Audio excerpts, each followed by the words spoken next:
Hi friends, welcome to London Tamil kitchen. அனைவருக்கும் இனிய நத்தார் தின வாழ்த்துக்கள். நான் நத்தார் தினத்துக்காக கொக்கீஸ் செய்கிறேன். எப்படி கொக்கீஸ் செய்கிறேன்னு சொல்லி பார்ப்போம் வாங்க. 520 கிராம் வெள்ளைப்பச்சை அரிசி எடுத்து வச்சிருக்கிறேன். ஏன் 20 கிராம் கூட எடுக்கிறேன்னு சொல்லி சொன்னால், நாங்கள் இந்த அரிசியை ஊற விட்டு அரிச்செடுக்கணும், கட்டையை வீசுவோம்.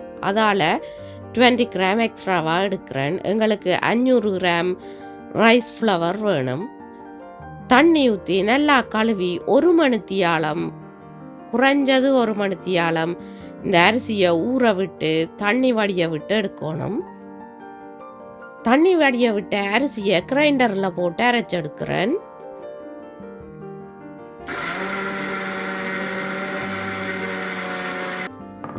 அரைச்ச மாவை அரிதட்டில் போட்டு அரிச்சு எடுக்கணும். முழு அரிசியையும் அரைச்சு முடிச்சா பிறகு கடைசியாக வர கட்டையை நாங்கள் வீசிடணும். எங்களுக்கு அரிசி மாத்தான் தேவை. 200 கிராம் அரைச்ச சீனி கிரைண்டரில் போட்டு சீனியை அரைச்சி எடுத்து வச்சிருக்கிறேன். உங்களுக்கு சுகர் குறைய விருப்பம்னு சொல்லி சொன்னால் நீங்கள் 100 கிராம் சுகரும் போடலாம். நான் 200 கிராம் சுகர் யூஸ் பண்ணுறேன். 100 கிராம் அவிக்காத கோதுமை மா, பச்சை கோதுமை மா. தேங்காய் பால் டின் எடுத்து வச்சுக்கிறேன். ஒரு டின்னில் 400 மில்லி லிட்டர் இருக்குது. நான் இது இந்த காஃப் தான் யூஸ் பண்ண போகிறேன், அதாவது 200 மில்லி லிட்டர். கூட தேங்காய் பால் விட்டீங்கள்னு சொல்லி சொன்னால் நல்ல டேஸ்டாக இருக்கும், அதாவது கோகோனட் வாசம் வரும். 1/2 டீஸ்பூன் உப்பு, எடுத்து வச்சிருக்கிற பச்சை கோதுமை மாவு, சீனி எல்லாத்தையும் ஒண்டா போட்டு மிக்ஸ் பண்ணணும். எல்லாம் மிக்ஸ் பண்ணப்பட்ட பிறகு தேங்காய் பால் விட்டு கரைக்கிறேன்.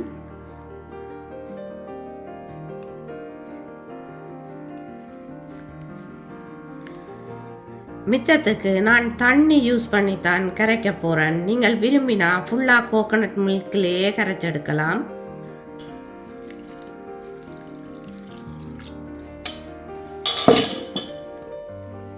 $450 மில்லி லிட்டர் தண்ணி விட்டு கரைச்சி வச்சிருக்கிறேன். நீங்கள் உங்களுக்கு தேவையான அளவு தண்ணி விட்டு கரைக்கலாம்.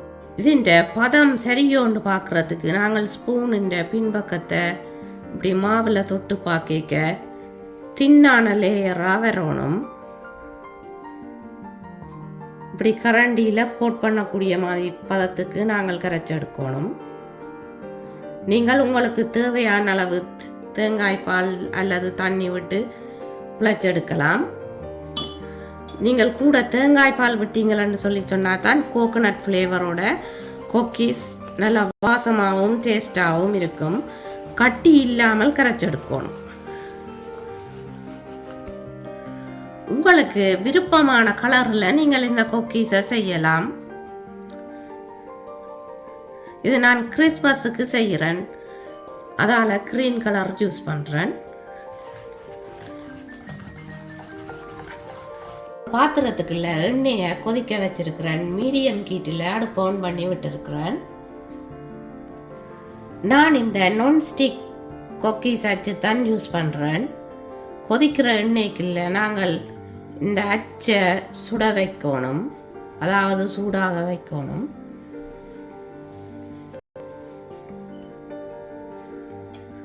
கொக்கீஸ் அச்சு சூடான பிறகு நாங்கள் கரைச்சி வச்சிருக்கிற மாவுக்குள்ள இப்படி டிப் பண்ணணும். கொக்கீஸ் அச்சின் மேல் பக்கத்துக்கு மா போகக்கூடாது.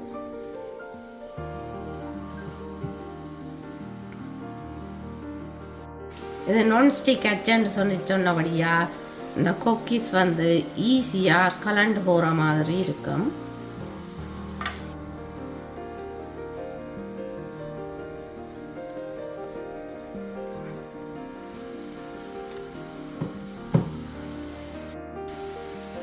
மெட்ட சைட்டுக்கு திருப்பி பொரிய விடணும்.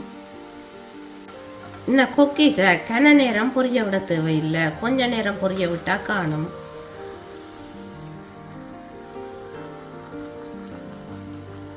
அது இந்த கலர் முதல்ல எடுத்துடணும். நீங்கள் கன நேரம் பொரிய விட்டீங்கள்னு சொல்லி சொன்னால் இந்த கலரில் வராது, ப்ரௌன் கலராக வந்துடும். இப்போ பார்த்தீங்கன்னு சொன்னால் நசைகிற மாதிரி தான் இருக்கும். ஆனால் இறக்கி வச்சா பிறகு 6 தான் இது கிறிஸ்பியாக வரும். ஒருக்கா நாங்கள் இந்த கொக்கீஸ் போடைக்குள்ளையும் இந்த அச்சை சூடாக்கித்தான் மாவுக்குள்ள டிப் பண்ணணும். குயிக்காக டிப் பண்ணிட்டு எடுத்துடணும். அடுப்புன்ற சூடு கூடிச்சுதுன்னு சொல்லி சொன்னால் இந்த கிரீன் கலராக இருக்கிற கொக்கீஸ் வந்து ப்ரௌன் கலராக வந்துடும். அப்படின்னு சொல்லி சொன்னால் நீங்கள் உங்களோட அடுப்பின்ற ஹீட்டை குறைக்கணும். டபுள் கலரில் கொக்கீஸ் செய்கிறேன் பாருங்க இப்படி வருதுண்டு நல்ல வடிவாக இருக்கும் பார்க்க. நீங்கள் கொக்கீஸ் வச்ச அமேசான்லையும் ஆர்டர் பண்ணி எடுக்கலாம், தமிழ் கடையிலையும் வாங்கலாம். சில இடத்தை அச்சு பலகாரம் என்ற பெயரில் தான் இந்த அச்சு இருக்கும். கிறிஸ்மஸுக்கு ஏற்ற கலரில் செய்திருக்கிறேன். கொக்கீஸ் எப்படி வந்திருக்குதுன்னு பார்த்தீங்களா? கலர்ஃபுல்லாக செய்திருக்கிறேன். டபுள் கலரில் செய்த கொக்கீஸை பார்த்தீங்களா? கொக்கீஸை ஒயிலுக்கே இருந்து எடுக்க பார்த்த நீங்கள் அமர்ந்து கொண்டிருந்தது இப்போ பாருங்க எவ்வளவு கிறிஸ்பியாக இருக்குதுண்டு.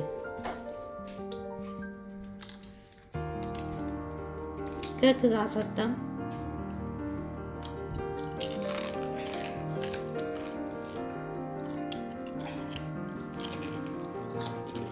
நான் எடுத்த இன்க்ரீடியன்ஸுன்ற அளவுக்கு 80 கொக்கீஸுக்கு கிட்ட வந்தது. என்னுடைய வீடியோ பார்த்ததுக்கு ரொம்ப நன்றி. மீண்டும் ஒரு இன்ட்ரெஸ்டிங்கான குக்கிங் வீடியோவில் உங்களை சந்திக்கும் வரை உங்களிடமிருந்து விடைபெறுவது உங்கள் மதி. பாய்.